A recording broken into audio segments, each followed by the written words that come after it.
Well, welcome to Australia. Well, thank you. How have we treated you so far? So far, so good. In the hierarchy of my personal fears, spiders are at the top. Yeah. And I've not had any run-ins so far. I'm glad. Although Thailand, I'm sure.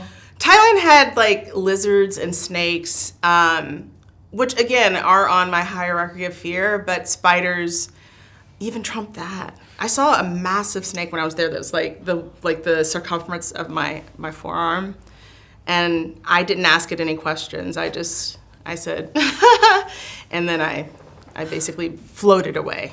Yeah. Even that monitor lizard or whatever it's called at the.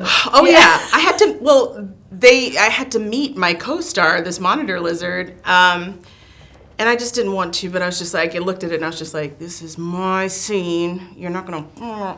But Belinda's scared of them, and so am I, so it worked. Yeah, absolutely. Well, what was your reaction when you first learned that Belinda was coming back, but so was Greg? I was so excited because I love John. I mean, we did season 1 together. It's just a unique experience to have shared. And yeah, I think that their storyline, Tanya also just looms large over the world of White Lotus. And so I think her story ending so abruptly in season 2, audiences want to see, how that's going to be played out. And so I feel like a surrogate for Coolidge in a lot of ways. And it's nice to be that kind of backbone of the show. So, and it's lovely to play a character that it's, people are rooting for. Absolutely. And, this week's episode, a lot happened. We're gearing up for the finale. That's right. Belinda's offered this $100,000 sum. Were you a bit like, girl, just take it and go?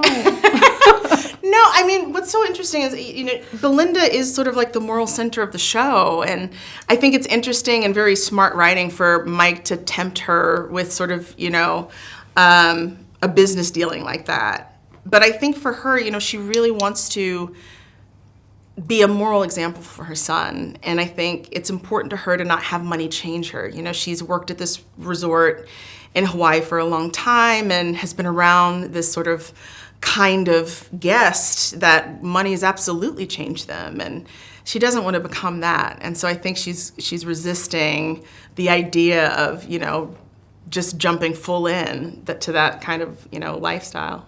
I can imagine friends and family and even people on the street would be throwing their fan theories at you, right? Constantly. What have been the favorites? On my flight here, the stewardess came over and was just like, "You're Belinda, right?" And I was like, "Yeah." She's like, "But don't." And what's so funny is they always say, "Don't tell me," as if I'm going to just ruin my entire career at HBO by telling you what's going. No, but it's wonderful to see how effective it is to write television that is patient, which has kind of gone out the window, and that's kind of released in a way where your only option is to discourse about it. And I think that television that provokes conversation is just, it's part of the reason why I love it and why I love doing it. So it's really cool to see how much conversation is happening around the show. And yeah, I think it just landed at the right time, especially in the States. We're needing a distraction. And so it's nice to have sort of something to rally behind and sort of give ourselves a reprieve. Obviously, you wouldn't say anything to these people who come up to you with these theories. That's right. But have any of them been correct? And you're like, oh, you're on the right track. I mean, everyone holds a piece of the puzzle. No one's got the whole shebang. But I think that that's I wouldn't even want to ruin it for someone. The whole fun of it is this sort of sleuthing, right? Being able to fancy yourself the detective, the Nancy Drew, and crack the story. And Twitter, TikTok has blown my mind. Like, people have whiteboards out and doing TED Talk level presentations on their theories, in earnest. Yeah, it's pretty cool. It is very cool. Yeah. What was your reaction when you read the script for the finale? I had to remind myself to breathe. It's the tension that is built in to the finale. It's so palpable. Yeah, and I was surprised. Do you know what I mean? And it's hard to surprise me because I also write and I kind of know I was like, it was amazing. amazing. Wow. Yeah. Okay. Only a week to go. Whose storylines or what characters kind of surprised you the most this season, would you say? I mean, nothing's quite more surprising than incest, so that kind of took me for a loop. But I do think it's brilliant.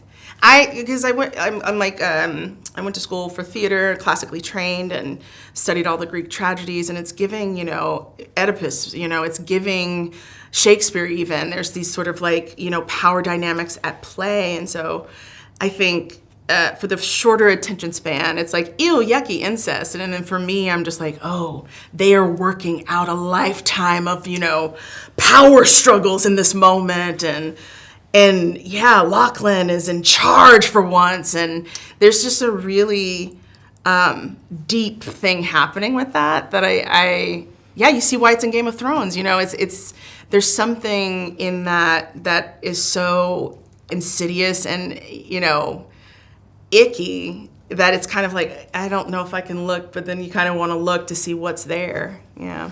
Speaking of fans, some people had quite a strong reaction to the theme song this year. I know, I roll.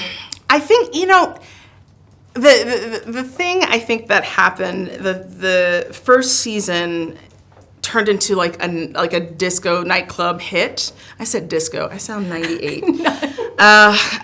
It's, a club anthem.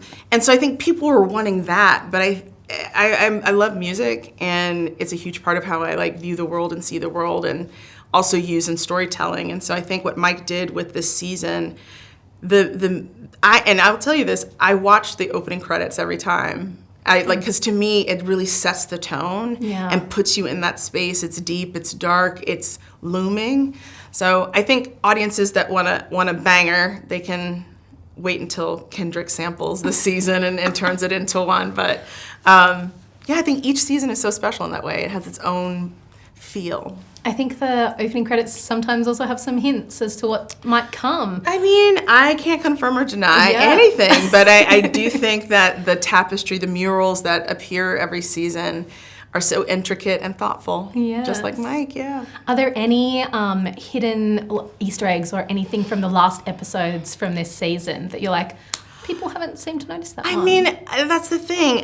All of those Easter eggs, everything's kind of domino connected to the finale, so I'm not going to knock the first one over. Fair enough. I see what you're trying to do there. Yeah. Do you have any fun, memorable moments from set that you could share with us? Oh, so many. It was just so much fun to do, and so specific, and this, to shoot practically in some place that's so hot and unpredictable. It was just really fun. I'm trying to think of any specific moments that jump to mind. The monitor lizard scene was just, it did a lot for my heart rate. And I think there's this really beautiful shot of Belinda sitting in the restaurant having breakfast, and she has her shades on. It seems like kind of an innocuous moment, but to see Belinda look like a guest and really she leans back and kind of just looks out at the beauty that is Thailand, and I think there's something that switches for her there, and that's always one of my favorite moments in the early days of shooting, for sure.